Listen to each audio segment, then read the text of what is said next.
আমাদের প্রতিদিনের জীবনে যারা নীরবে কাজ করে যাচ্ছেন তাদের একজন হলো জুতা মেরামতকারী। জীবিকার তাগিদে সারাদিন রোদে পুড়ে বৃষ্টিতে ভিজে মানুষের জুতা মেরামত করেন তারা। অথচ এই পরিশ্রমী মানুষগুলোর পেশাকে সমাজে আজও দেখা হয় ঘৃণার চোখে, বঞ্চনার চোখে। অতি কম আয়ে তারা চালান সংসার, প্রতিদিনের আয় হয়তো 200-300 টাকা, তবুও তাদের সামাজিক অবস্থান খুব নিচু করে দেখা হয়। অনেকে তাদের পেশা ঘৃণা করেন, কথা বলতে দ্বিধাবোধ করেন, অথচ এই পেশা ছাড়া আমাদের দৈনন্দিন জীবন একটি বড় সমস্যার সমাধান সম্ভব নয়। আমার নাম হইল শ্রী বাচ্চুলাল।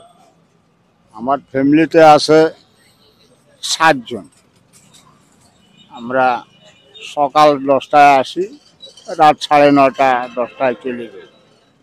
রোজগার হয় আর কি 500-700, কোনো দিন 200, এরকম রোজগার।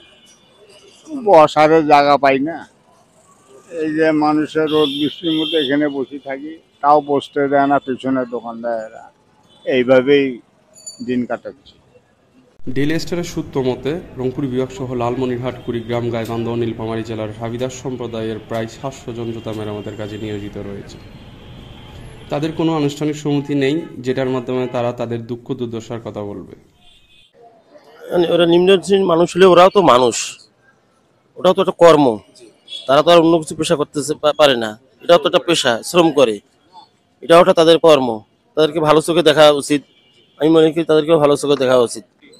যে মেরামতকারীর হাত ধরে চকচকে হয় সাধারণ মানুষের পথ চলা, বাস্তবে তাদের জীবন খুবই বঞ্চনার এবং খুবই কষ্টের।